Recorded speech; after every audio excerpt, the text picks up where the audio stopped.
Previously on the SoJo files. Who arrived on the scene when and what they claimed to have done.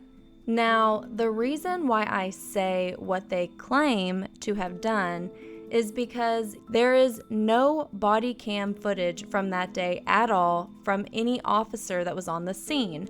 Officer DeCrew writes, I, Corporal DeCrew, was dispatched to 2210 Granite Circle in reference to an unknown medical call. I left James in the garage and went back to the living room where I noticed more blood pooled on the seat of the couch and in the hallway.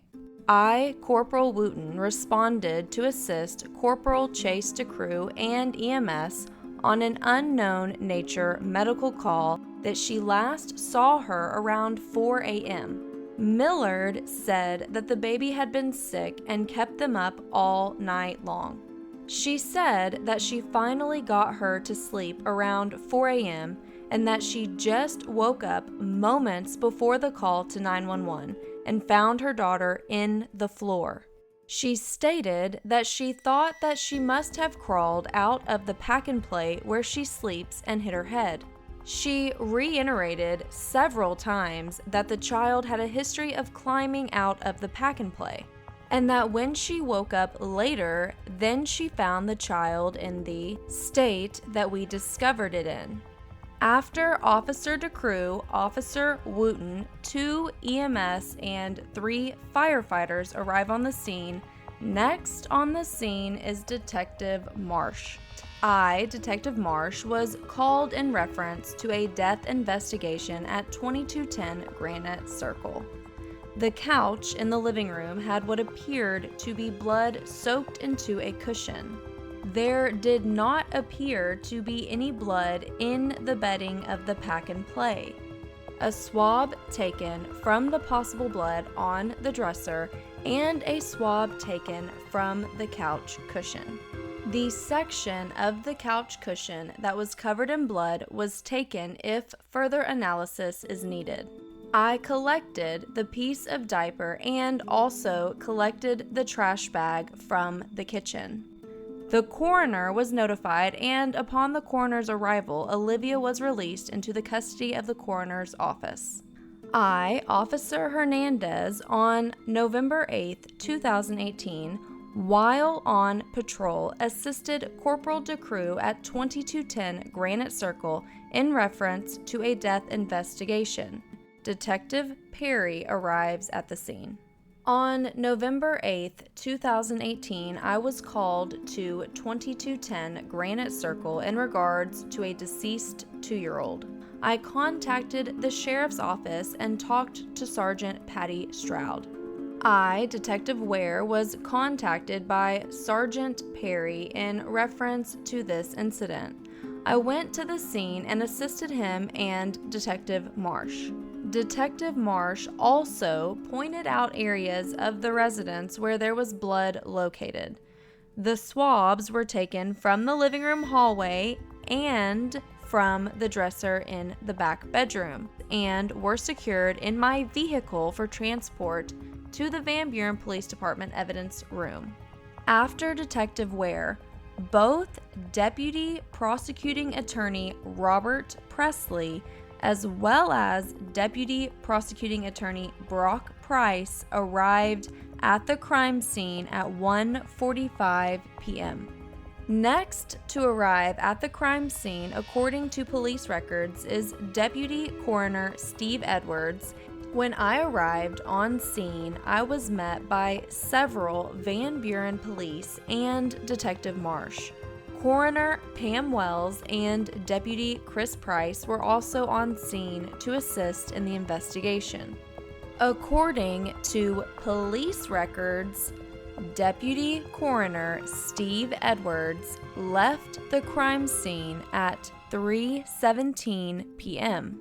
However, according to Deputy Coroner Steve Edwards' paperwork, he left the crime scene at 4:08 p.m. And according to the EXIF data from images taken that day, Deputy Coroner Steve Edwards as well as Detective Marsh were actually still both on the scene, taking pictures of Olivia's body on the floor still, which means they still would have had to bag up the body and get the crime scene all finished out, but that's a story for another episode.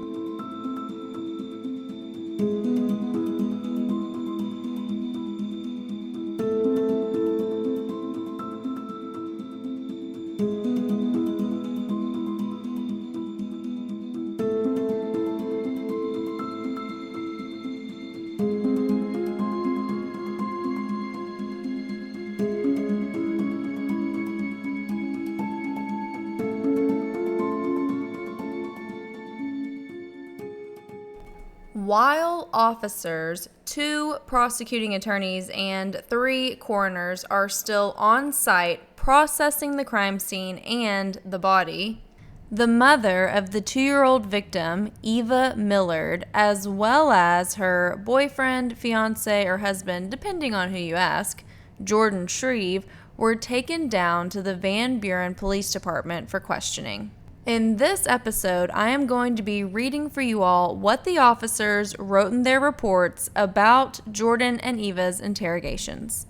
Detective Marsh, who, let me remind y'all, according to police records, was the last officer on site at the crime scene with Coroner Steve Edwards, wrote as follows. I spoke with Jordan Shreeve in the interview room about what happened.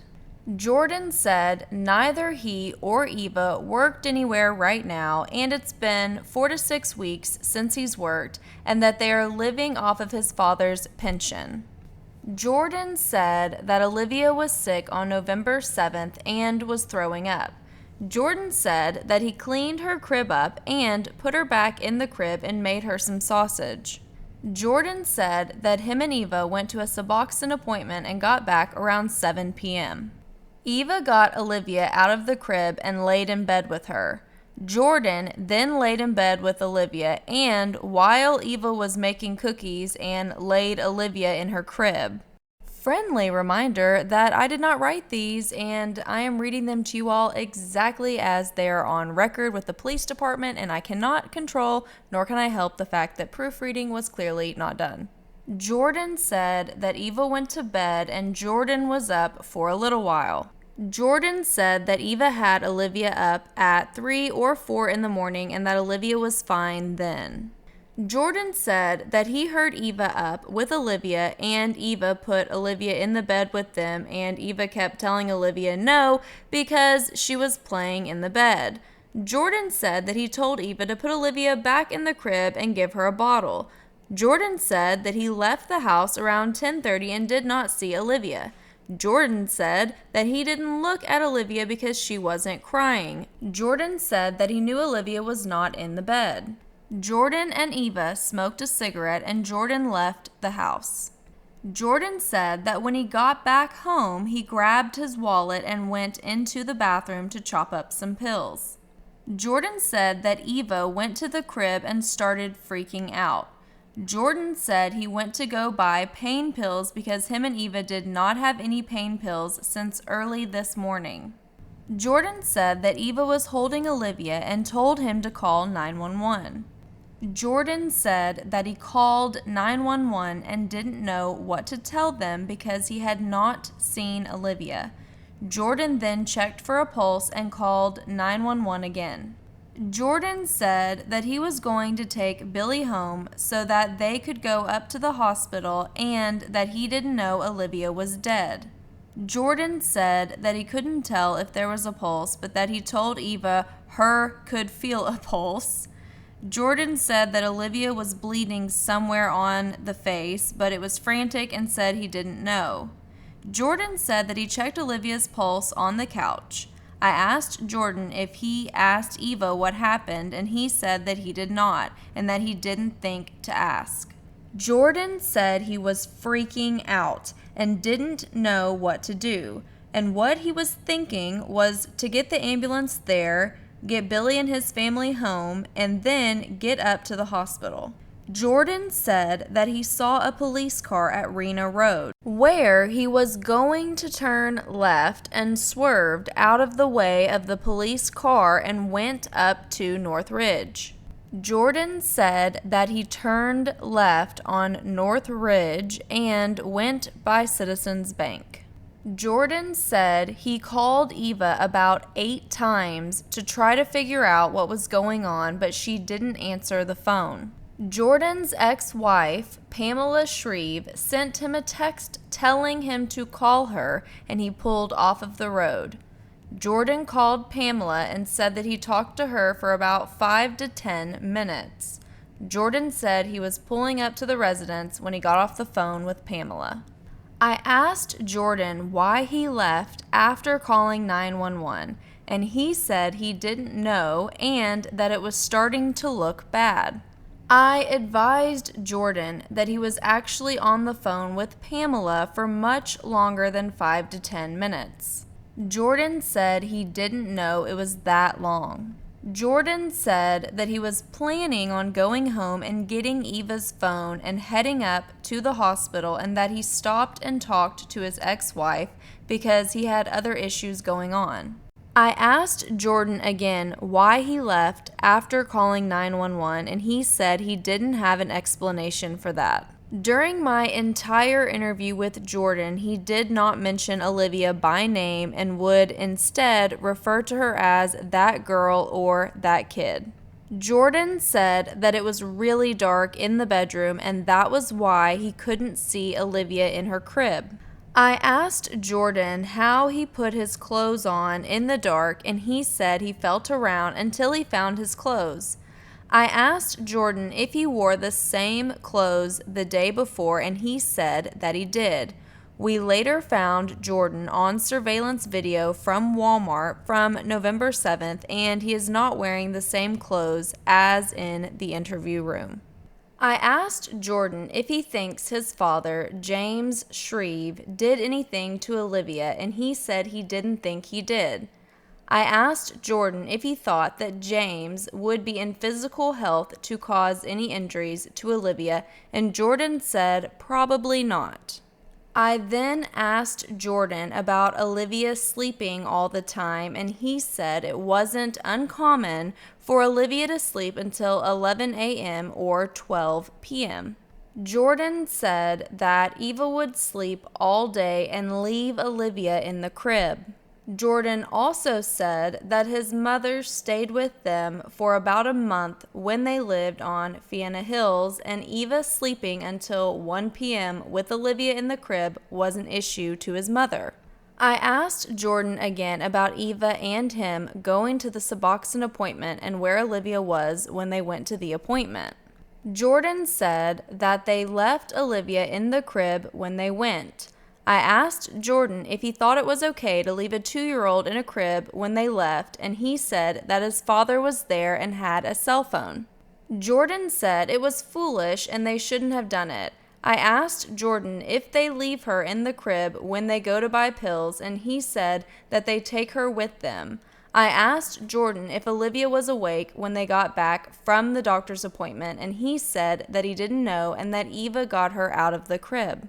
That concludes Detective Marsh's summary on his report for the interrogation with Jordan Shreeve.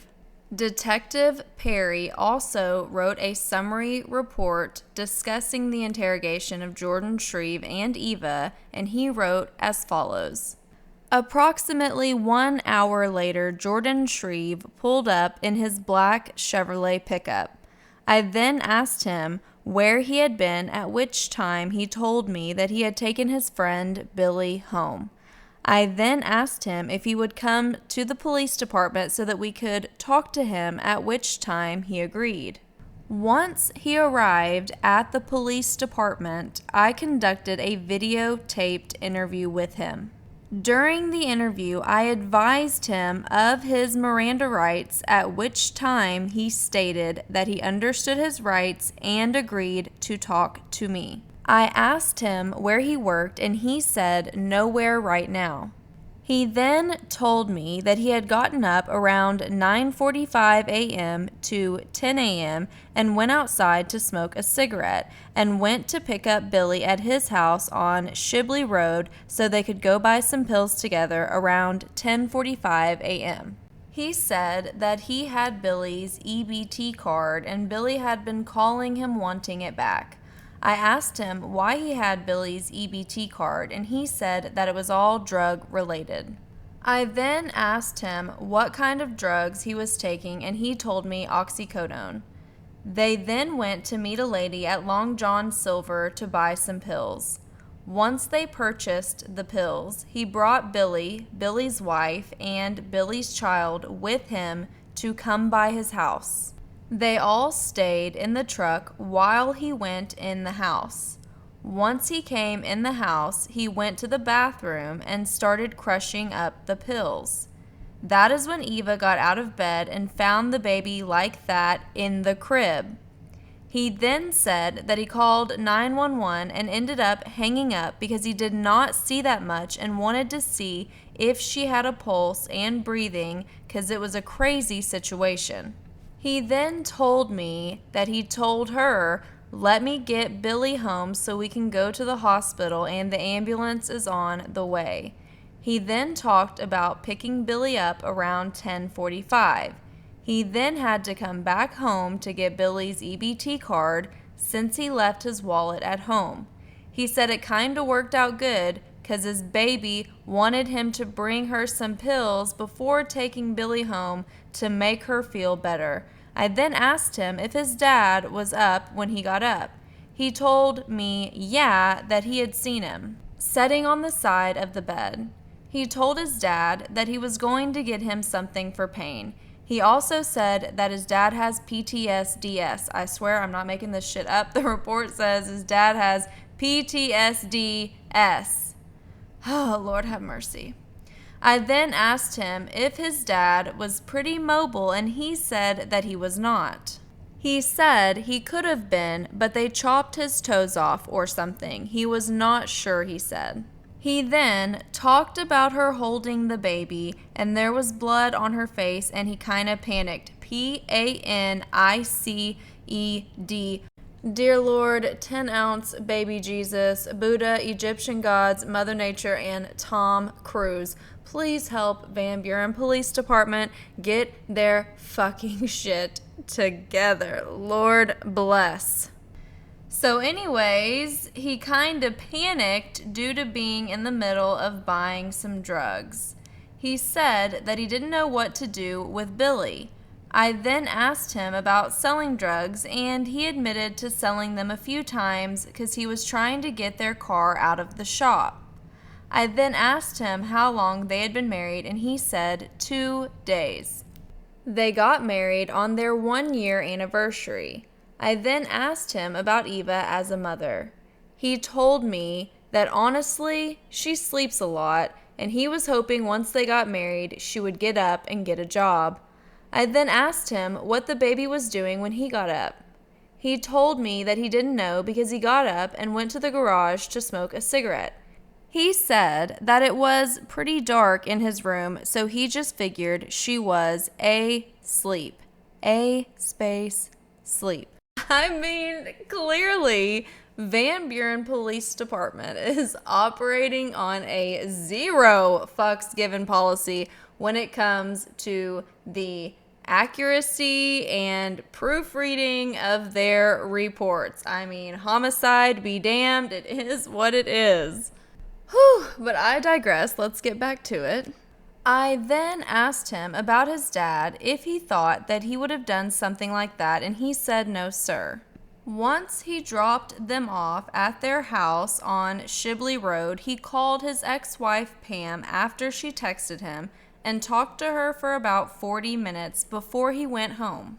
I asked him about where he had gone while he was talking to her, and he told me that he went to a parking lot somewhere off of North Ridge and parked while he talked to her. I then asked him if he told her about Olivia, and he said that he did not. I then asked him about the baby wipes that we found in the trash that had blood on them. He said that he had used baby wipes the day before to clean up Olivia's throw up, but he did not know anything about blood. We then allowed Jordan's ex-wife, Pamela, in the room to talk to Jordan. During this time, he did talk about a couple of times where Eva was very rough with the kids, but never admitted to him or her killing Olivia. The sheriff's office then brought Billy Freeman to the police department so we could interview him. Once they arrived at the police department, I conducted a videotaped interview with Billy. During the interview, I advised him of his Miranda rights, at which time he stated that he understood his rights and agreed to talk to me. He told me that he had given Jordan his EBT card for trade for drugs, and Jordan had kept it longer than he should have. He also told me that Jordan had picked him and his family up, and they all went to Long John Silver to meet a lady to get pills. He said that they had been there for some time before they went to Jordan's house. Once they got to Jordan's house, Jordan got out and went inside while they stayed in the truck. He was in his house for about 20 minutes when he came back outside. While he was in the house, they heard a lot of screaming. When he came back out, they asked him what was wrong, at which time Jordan would just say, "It doesn't concern you." He then drove them back home and dropped them off. I then conducted a videotaped interview with Eva Shreve. During the interview with Eva, I advised her of her Miranda rights, at which time she stated that she understood her rights and agreed to talk to me. First thing she said was, "I haven't done anything wrong." I then explained to her that we just needed to get her side of what happened. She then said, "Am I in trouble? I haven't done anything wrong." I then asked her what time she got up that morning. She said, "I got up around 4 a.m. in the morning and picked her up and put her in bed with me. Of course, she was tired, I was tired, he was tired." She said Olivia kept telling me, "No, no." She had just learned a word, so she kept saying it. She then repeated twice, "We're tired, we're tired." She then said that Jordan told her to put her back in her bed, and then she got a shove from him. She then said that she had been sick and that she should have just left her in bed with her. I then asked her if she got a lot of sleep last night, and she said that they did not sleep much because she was up a lot. She then said that she put her back to bed and her little head was on her pillow while she was drinking her bottle. Later, Jordan nudged her and said that he was going to Billy's house. She then said that she then smoked a cigarette while she was in bed after Jordan left. She then went back to sleep and later woke up when Jordan got back with Billy in the truck. That is when she noticed that something was wrong with Olivia. I then asked her why she thought something was wrong, and she said that she was laying on her back with her mouth open and her right arm back. She said that she then felt on her and noticed she was cold. She then yelled at Jordan, and he was trying to calm her down. These typos, y'all, I fucking can't. Because she was freaking out. She then said that she picked her up out of the playpen and her arm was stiff. She first said that stuff started coming out of her mouth, and so she thought she was choking. So she laid her on the couch but changed her statement and said that Jordan had taken her, so she told Jordan to lay her face down on the couch. I then asked her about the bruises on her face. She said that she thought that she fell on her face in the crib. I told her that she could have fallen out of the playpen on the carpet and that would not have caused her to die. She said that her face was not like that when she put her to bed. I then asked her about the circular cut on her leg. She then said that Olivia did that when she was sitting in the sink while she was washing Olivia's hair. the faucet part caught on her leg. I then asked her who had taken baby wipes and cleaned up blood and then threw them in the trash. She then told me that Jordan told her it was throw up from the day before. She then said that Jordan had gotten up with Olivia on the day before and tried to feed her sausage, and she said she did not feel good. She then said that Jordan told her that Olivia had thrown up during that time. I then asked her about his father. She said that he stays in his room all of the time and pretty much comes out to smoke. I then asked her about them arguing when he came back with Billy in the car. She said that they were not arguing, but she was yelling because she was freaking out, not knowing what to do. She then said that Jordan then called 911 after she told him to. According to Eva, after he called 911, Jordan left. I then asked her if she thought that was a normal reaction with what was going on. Eva dropped her head and said no. She then told me that she begged him not to leave, but he left anyways. She then told me that she was pregnant again, and she did not think that Jordan did anything wrong. I then asked her if he had gotten back up with her after she laid her down at 4, and she said that she did not know because she went to sleep. She continued to tell me how she would not hurt her daughter and that she is never rough with her. During the entire interview with her, would act like she was crying but never shed a tear. I then asked her if she knew he was going to buy drugs today, at which time she said yes. I then asked her if she was going to use some of the drugs, at which time she said yes. I then asked her if she had talked to Jose lately about Olivia. Side note, Jose is Olivia's biological father. She said that she talked to him yesterday about her being sick. I then asked her if she had texted him lately, and she told me that she had sent him some pictures of her and him that came up on Facebook that morning. Later in the interview, I told her about Jordan going to another area where he talked to his ex-wife, Pam, on the telephone and did not mention the incident with Olivia. She acted as if she was surprised to hear that. I then asked her about leaving Olivia home alone with his dad, James. She said that they did not leave her home with him, but then turned around and said that they do sometimes. Patty Stroud had come in later and talked to her. During that time, she was allowed to call her mother. That concludes Detective Perry's summary of his interrogations with Jordan Shreeve, Billy Freeman, and Eva Millard.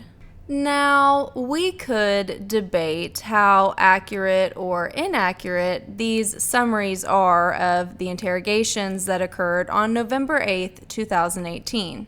However, I think it would be better if you all got to hear the interrogation tapes in their entirety, and then you can hear who said what and how they said it, and you can form your own opinions based on hearing the interrogations for yourself. So that is exactly what we are going to do. The next several episodes that I put out are going to be the interrogation tapes in their entirety. Now, of course, there is going to be some dead time throughout the interrogation tapes, and ain't nobody got time for that. So I will cut out the dead time throughout the videos and the audio because we don't have time to sit and listen to dead-ass silence. However, I am also going to be adding the interrogation videos to my YouTube channel. So if you are not subscribed to the SoJo Files on YouTube, make sure that you go do that so that you don't miss a thing. That way, you guys don't only get to hear just the audio from the interrogations, but you get to witness the interrogations visually and see the demeanor, and you can see the emotions in those interrogation rooms or lack thereof. That's a wrap for episode 3, and the interrogation tapes are up next.